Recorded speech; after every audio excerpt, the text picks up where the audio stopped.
What is out of order, Wanjiku? Honorable Speaker, I have been mishandled by a male sergeant at arms, yet there are 3 or 4 female sergeant at arms at the entry, and he was denying me entrance, even holding my hands, almost my breast. And Honorable Speaker, he was telling me that he want to consult if what I'm dressed, hii kitambaa kama iko sawa. And Honorable Speaker, Honorable Wanjiku, Honorable Speaker, why would you be handled by...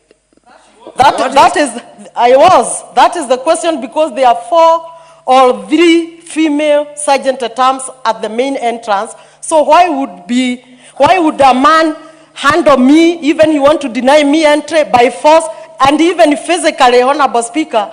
And as you are aware, Honorable Kagusha has been going through hell under the police custody. So I've been in prayers, and in my church, when I'm going through prayers, I put on a headscarf. Honorable Wanjiku, so the sergeant at arms want to dictate me. Honorable Wanjiku, I will find out if it is true that any sergeant at arms has...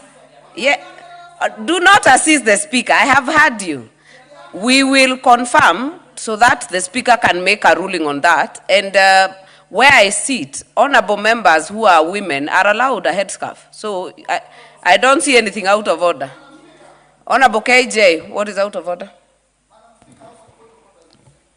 Madam Speaker, there can only be one at a time, member for Kaiti. Hold on. Madam Speaker, it would be very unfortunate if a lady member has been mishandled in this house. Madam Speaker, that is something I know that your seat would be able to intervene on. What I would not agree, Madam Speaker, is that the Honorable Wanjiku Muhia could in any way have been mishandled because of the color of her headgear. That is not something that I would agree to.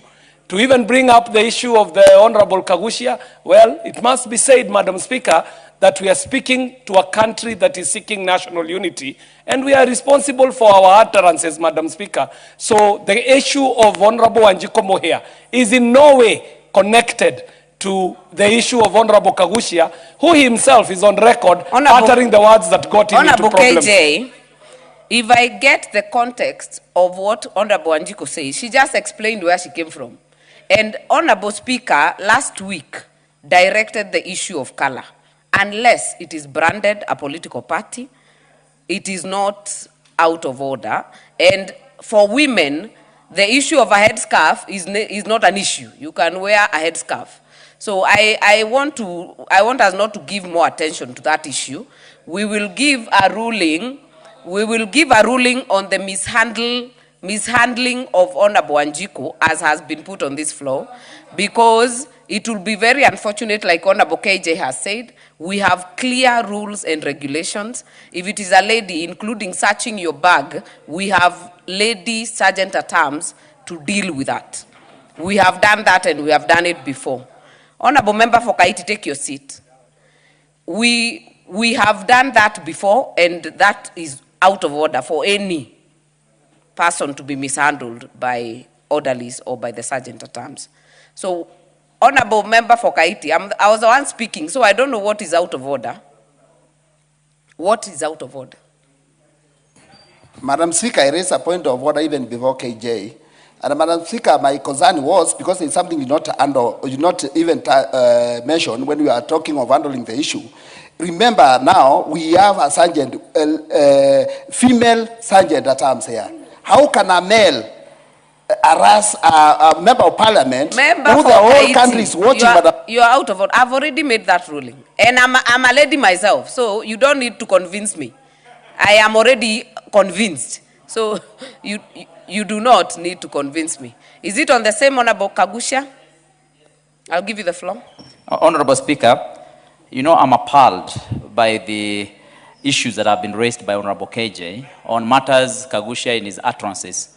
Honorable Speaker, this issue is an issue that is before the court of law, and Honorable KJ must be found to be out of order to try and pass a judgment to my utterances which are now being considered in a court of law. Honorable Speaker, you must find that Honorable KJ is actually out of order, even to in any way refer to me as having had any utterances that are not uniting the country, when in fact I'm trying to remove people from under their beds to unite them, to pray for them, so that the demons that might have occupied their mind can leave them, so that they see the light and see the truth and see that this country is going the wrong way.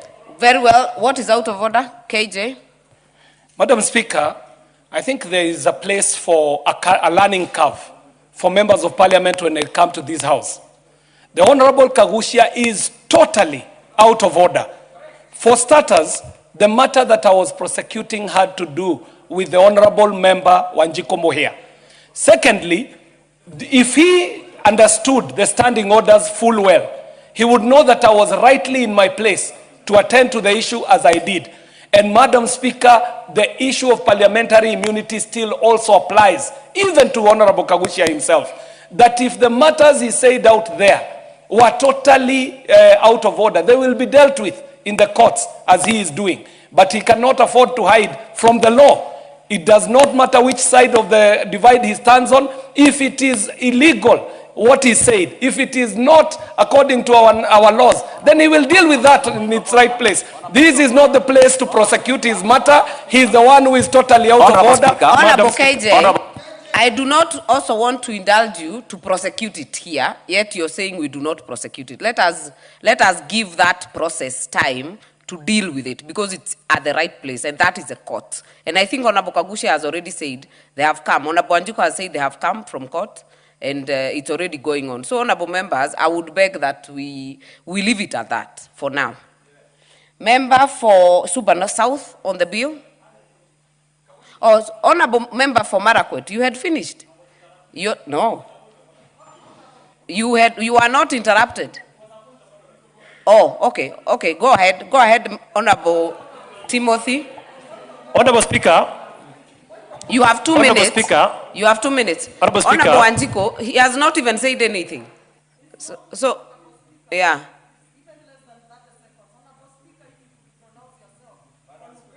Ruling will happen, because I need to know, Honorable Speaker, because the Honorable cameras are Wanjiku, running. Honorable Wanjiku will give the Speaker time to give the direction and the ruling on the issue you have raised this week. We have processes and we have standing orders. Allow it to go the right way, and we definitely get the Speaker to give that ruling very soon. Honorable Timothy, Honorable Kaiti, Honorable member for Kaiti, you are out of order, totally.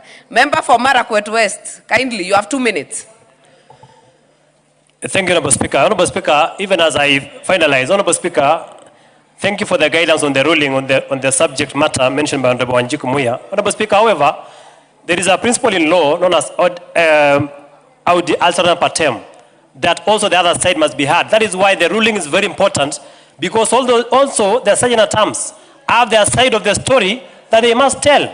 So, Honorable Speaker, I agree substantively with you. Honorable Timothy, Honorable Speaker, you are I finish. out of order. You will not guide the Speaker. Kindly either speak to the bill or you conclude and we give another Speaker. Honorable Speaker, as I conclude, I was saying, Honorable Speaker, that this bill is very important. And even as we pass this bill, we need to establish parliamentary corners in this country, in every library, so that parliamentary material can be taken to every corner of our public libraries in this country, be it the national libraries or the county libraries. Our people at the local level, in our county libraries, need to